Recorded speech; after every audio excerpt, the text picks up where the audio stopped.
jovencitos. No se preocupen. Vamos a iniciar este tema de trigonometría. El tema es un tema nuevo, geometría analítica. Profesor Miguel Ángel Melgarejo Padilla, viernes 2 de julio del 2021. ¿Ya, muchachos? Miren, vamos a iniciar este nuevo tema como un preámbulo a lo que viene en este tercer bimestre. En este tercer bimestre, un poquito que ya nos alejamos de las razones trigonométricas en el triángulo rectángulo y vamos a comenzar a ampliar nuestra visión de las razones trigonométricas ahora en el plano cartesiano, y ya no solamente para ángulos agudos, sino para ángulos no agudos, mayores de una vuelta inclusive, ángulos positivos y ángulos negativos. Por eso, un requisito indispensable para poder entrar con buen pie a ver estos temas que siguen es esta parte, la geometría analítica, que vamos a destinarle 2 sesiones de clase. Bien, esta es la primera parte y vamos a iniciar la clase del día de hoy. Empezamos entonces. Dice objetivo: ubicar correctamente los puntos en el plano cartesiano. Aplicar y adaptar convenientemente las fórmulas del capítulo a situaciones geométricas determinadas. ¿Sí? No se estresen, que vamos a partir de cero y vamos, el objetivo es que se entienda esto, ¿ya? Présteme atención. Seguramente usted ya ha oído hablar de Carl Friedrich Gauss, uno de los genios de las matemáticas que con sus aportes contribuyó al desarrollo de la misma, ¿no? De las matemáticas modernas y las aplicaciones a la ingeniería, sobre todo en esta parte de la trigonometría. Nació en Brunswick, Alemania, en 1777 y falleció en Gotinga en 1855, bastante tiempo atrás. Gauss es el más grande matemático del siglo XIX, y probablemente junto con Arquímedes, Newton, uno de los 3 más grandes matemáticos de todos los tiempos. Nació en el seno de una familia obrera, humilde, trabajadora.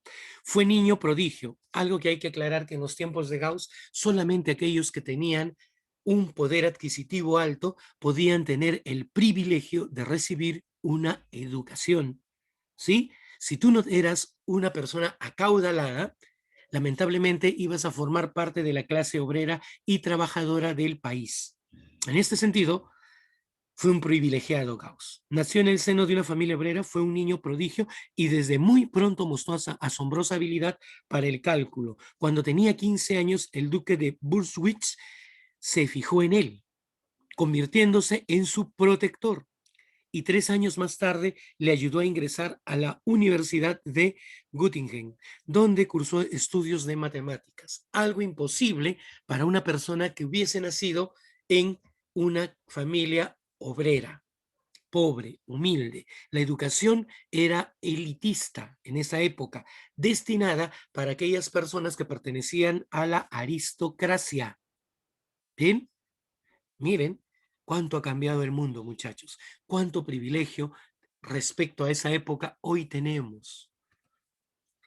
El 30 de marzo de 1796 comenzó un diario en el que aparecía instrucciones para conseguir un polígono regular cuyo número de lados fuese múltiplo de 2, 3 o 5.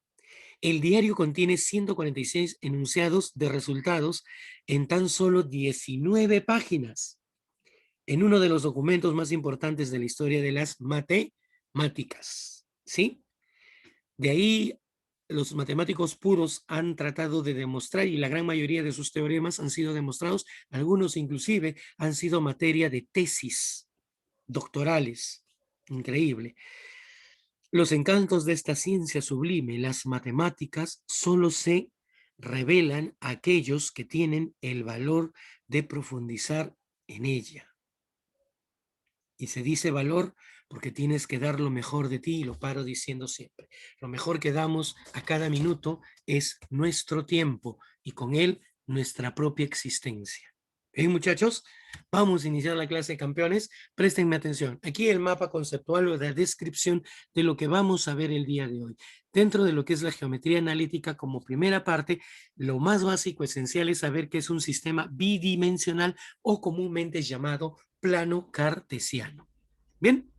Luego, lo más importante es saber ubicar puntos en un plano cartesiano, porque un punto es la mínima unidad geométrica que conocemos según Euclides, ¿sí? El punto es la unidad geométrica, porque a partir de ahí se definen segmentos, líneas, rectas, formas, figuras, sólidos. Seguimos. Distancia entre dos puntos es lo que nos va a interesar de esta parte. Dos puntos en el plano cartesiano, vamos a poder conocer su distancia horizontal y su distancia vertical, y a partir de ahí vamos a definir algunas cuestiones matemáticas que vamos a usar en el desarrollo de la clase para poder de repente aplicarlas a situaciones ya conocidas por ustedes dentro de la geometría plana. Bien, empezamos en este sentido. Geometría analítica parte 1. Dice sistema bidimensional. Y empezamos, muchachos.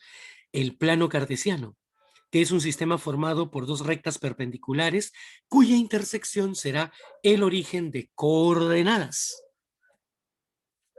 A la recta horizontal se le conoce como eje de abscisas, mientras que a la recta vertical se le denomina eje de ordenadas. Ahí le presento. Eje de abscisa es una recta numérica horizontal orientada de izquierda a derecha.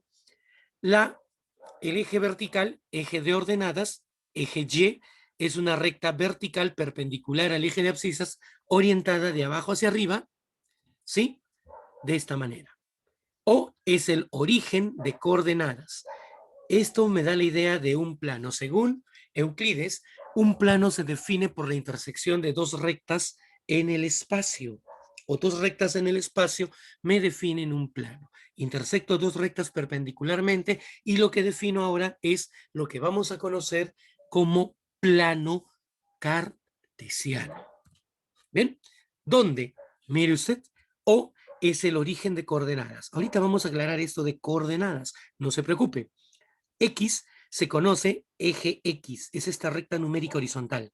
Eje X o eje de abscisa. Y, eje Y o eje de ordenadas, la recta numérica vertical perpendicular al eje de abscisas. Mutuamente perpendiculares, forman 90 grados. Bien, seguimos. Ahora, algo que es muy importante que se observa aquí es lo que te está mencionando a continuación. Dice, se observa también que el plano está dividido en 4 regiones denominadas o denominados cuadrantes y numerados como se ve en la figura. Ahorita, préstame atención, mira esta figura. Una zona, mira el puntero láser, otra zona y otra zona. A esas zonas que te he indicado le vamos a conocer como cuadrantes.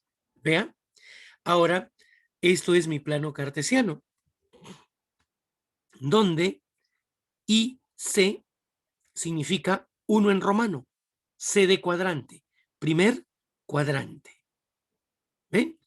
2C, 2 en romano C, significa esta zona, segundo cuadrante. Ahí está. 3 en romano C significa tercer cuadrante, es esta zona. Y 4 en romano C significa cuarto cuadrante.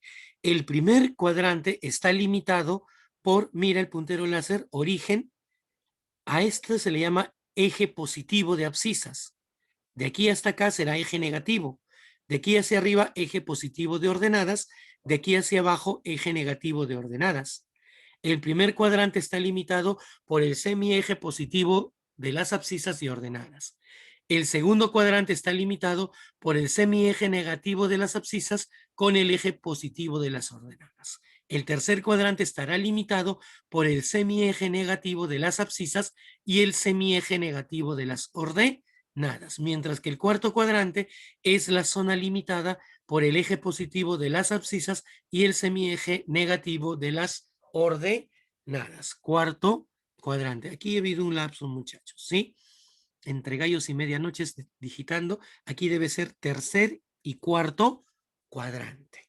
Bien, además, lo que te acabo de mencionar, O, X, semieje positivo de abscisas. Aquí voy a representar todos los valores positivos. Aquí 0. O, Y, semieje positivo de ordenadas. Aquí, ¿sí?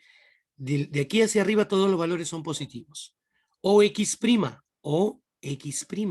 semieje negativo de abscisas. O Y', semieje negativo de ordenadas. Y esto que les estoy presentando es un sistema bidimensional comúnmente llamado plano cartesiano en honor a Renato Descartes. ¿Sí? René Descartes es el artífice de esta situación. Bien, ¿preguntas hasta aquí, jovencitos? Pregunten, por favor, no que se queden con dudas. ¿Todo claro?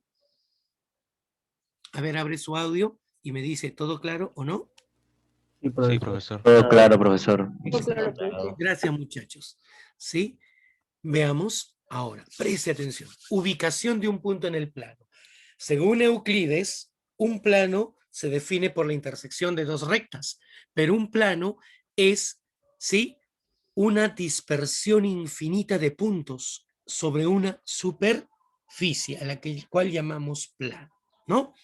Mire usted, la ubicación de un punto en el plano cartesiano se representa mediante un par ordenado X, Y, entre paréntesis. ¿Sí? Ahí está. En donde a este punto se le conoce como coordenadas del punto. Tengo este plano cartesiano, eje X, eje Y, es un conjunto infinito de puntos. Yo ubico un punto.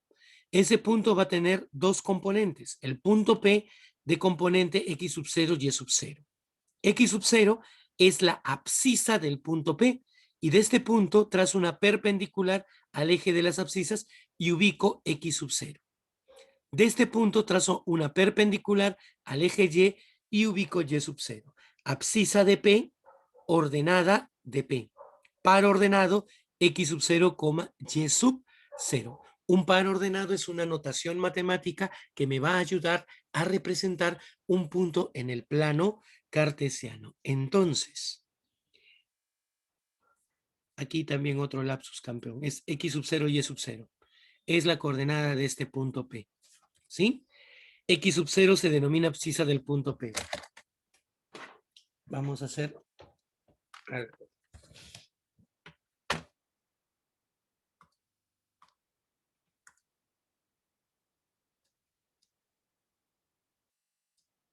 ¿Ya? X sub 0, Y sub 0. ¿Sí? Seguimos. Entonces, X sub 0 se le denomina abscisa del punto P, Y sub 0 se le denomina ordenada del punto P, son perpendiculares a los ejes, ¿ya? Mire, ahora, ejemplito. Ubica los siguientes puntos en el plano cartesiano. ¿Cuáles puntos, profesor? A, 3,2, B, 2, menos 2,4, C, menos 3, menos 3 y D, 4, menos 2. ¿Sí? Dibujo mi plano cartesiano y comienzo con el punto A. El punto A dice 3, positivo, 2, positivo. Primera componente, abscisas. 1, 2, 3 espacios. ¿Sí? Segunda componente es 2. A partir de aquí, 1, 2. Aquí voy a ubicar 3 de abscisa y 1, 2 de ordenada. ¿Ven? De estos puntos que estoy fijando con el puntero láser, trazo perpendiculares hacia arriba y hacia la derecha. Donde se intersectan, el punto de intersección será el punto A. Es la forma como ubico un punto en el plano cartesiano. Menos 2,4, abscisa ordenada, X, Y. Menos 2 será 2 espacios hacia acá. Menos 2. 4. 1, 2, 3, 4 espacios hacia arriba. 4. De este punto trazo una perpendicular hacia arriba y de aquí una perpendicular hacia la izquierda. En forma simultánea, donde se intersectan, se ubica el punto B, menos 2,4. El punto C, menos 3,3. ¿Sí? Menos 3, menos 1, menos 2, según la cuadrícula, menos 3. Aquí, menos 3, Y, ordenada, ¿no? Abscisa, ordenada. Del origen hacia abajo, 1, 2, 3 espacios. Ahí está el punto menos 3. Una horizontal hacia la izquierda, una vertical hacia abajo, se intersectan y ese puntito me determina el punto C en este plano cartesiano. Menos 3, menos 3. D, punto D, 4, menos 2. Abscisa 4, ordenada menos 2. 1, 2, 3, 4. Ahí, punto 4. menos 2, menos 1, menos 2, justo aquí, menos 2. Trazo una horizontal hacia la derecha, una vertical hacia abajo, y se intersectaron en ese punto. Ese punto será el punto 4, menos 2. Y es de esta forma como nosotros ubicaremos puntos en el plano cartesiano. Y la aplicación de esto, señores, es infinita, porque a través de la programación y la computación, nosotros podemos hacer dibujos digitalizados de precisión a través de cada punto, ¿no? Existen programas que a cada punto le atribuyen el píxel y le dan colores y texturas, y a través de ellos se puede hacer gráficas, mapas, ploteos, ¿no? Y una serie de cosas. ¿Bien? ¿Preguntas hasta aquí, jovencitos? Abran su micro, por favor. Respondan. ¿Preguntas hasta aquí? Profesor, no. No, profesor. Muy bien, campeones. Muy bien. Sí, vamos a seguir. Aquí, distancia entre dos puntos. Distancia entre dos puntos. Sean los puntos P y Q. Ya sabemos que estos puntos se pueden ubicar en un plano cartesiano. Sus coordenadas son X sub 0 y Y sub 0. Para Q, X sub 1, Y sub 1. Plano cartesiano, vea usted, voy a ubicar arbitrariamente mi punto P que está aquí. ¿Sí? No tiene valores, yo lo voy a ubicar y voy a decir que P esté ahí en el plano cartesiano. Tiene una abscisa y una ordenada. Voy a ubicar el punto Q en mi plano cartesiano en forma arbitraria. Voy a asumir que está ahí. Tiene una abscisa y tiene una ordenada. Miren, he sombreado esta figura. ¿Ven? ¿Por qué sombreado? Porque ahora vamos a calcular esta distancia entre dos puntos. Usted sabe que para calcular la distancia entre dos puntos, la figura que se ha formado acá es un triángulo rectángulo, lo que está viendo en la pantalla de amarillo. ¿Bien?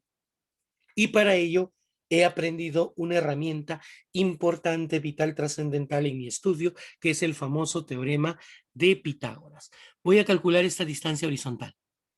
Esta distancia.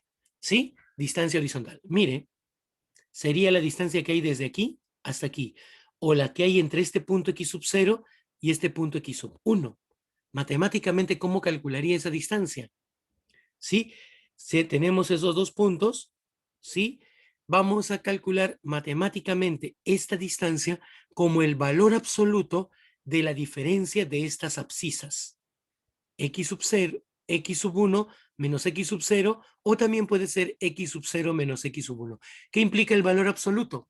Que de esa operación el valor absoluto siempre me va a devolver su valor positivo. ¿Ven? Ahora vamos a calcular la distancia vertical. Si yo calculo esta distancia horizontal, conozco este cateto. Si conozco esta distancia vertical, sí, que es la distancia entre estos dos puntos, conozco la medida de este cateto. Conozco la medida de los catetos, puedo conocer la medida de la hipotenusa. Ve usted, distancia vertical entre estos dos puntos. Es esta que aparece aquí. Sean los puntos P, sub C, P de P, X sub 0, Y sub 0, Q, X sub 1, Y sub 1, la distancia horizontal, perdón, en este caso vertical, se calcula como el valor absoluto de la diferencia de ordenadas de P y Q. Ordenada de P, Y sub 0, aquí está. Ordenada de Q, Y sub 1, aquí está. Esta distancia vertical se calcula como el valor absoluto de la diferencia de ordenadas. En este caso yo he asumido Y sub 1 menos Y sub 0. ¿Puede ser al revés? Sí, porque como está con valor absoluto, siempre la respuesta me va a devolver el valor positivo de esa operación. Conocida la distancia horizontal y la distancia vertical para este triangulito, sí, yo quiero la distancia entre P y Q. Distancia entre P y Q. ¿Eso sí o no? Por Pitágoras. ¿Sí? El cuadrado de la hipotenusa es igual a la suma de los cuadrados de los catetos. O la distancia que hay entre P y Q será la raíz cuadrada de la distancia horizontal al cuadrado más la distancia vertical al cuadrado. Señores, ¿se entendió hasta aquí? Pueden responder si gustan, ¿ah? Abran su micro. Sí se entendió, profe. ¿Sí? Sí, Sí se ¿Preguntas? entendió. Sí, no se preocupen, el video va a quedar en el Blue Learning de esta sesión. ¿Sí? Entonces, muchachos, ahí lo que tenemos es esto. Bien, Y es básicamente parte de las cosas que hemos aprendido. Teorema de Pitágoras. Lo único que estamos trabajando ahora es en un plano cartesiano donde tenemos que tener en consideración que cada punto está representado por una coordenada. La primera es una abscisa y la segunda es una ordenada. ¿Ven? Veamos qué sigue a continuación. Dice, ejemplito. Vamos a ver. Dice, dado los siguientes puntos en el gráfico, calcular la distancia horizontal, vertical y la distancia entre P y Q. Distancia horizontal entre P y Q. Valor absoluto de la diferencia de abscisas. ¿Quiénes son las abscisas? -2 y 4. Valor absoluto de 4 menos -2, porque él es negativo. Pudo también ser -2 menos 4. Operamos. Eso es valor absoluto menos por menos más de 6. Valor absoluto de 6. Y eso vale 6. La distancia horizontal entre este punto, o sea, entre él y él, ¿sí? Es 6. La distancia vertical sería diferencia de ordenadas. 4 y -4. Estas ordenadas. -4, -4. Valor absoluto. Valor absoluto de -8. El valor absoluto siempre me devuelve el valor positivo de dicha cantidad, 8. La distancia vertical que habrá entre este punto y este punto, P y Q, es 8. ¿Vio? La distancia que hay ahora entre P y Q es Pitágoras, ¿sí? Pitágoras sería la distancia horizontal al cuadrado más la distancia vertical al cuadrado. Y tenemos esta expresión. 36 más 64, raíz de 100, eso sería 10. Bien, jovencitos, esto que está aquí sería un ejemplito de todo lo que vamos a ver como aplicaciones en el siguiente bloque, ¿no? Bastante sencillo, fácil, entendible. En todo caso, el video de esta sesión está quedando en la plataforma Bli Learning para que ustedes puedan aprovecharla en el momento que crean conveniente. Voy a finalizar la grabación.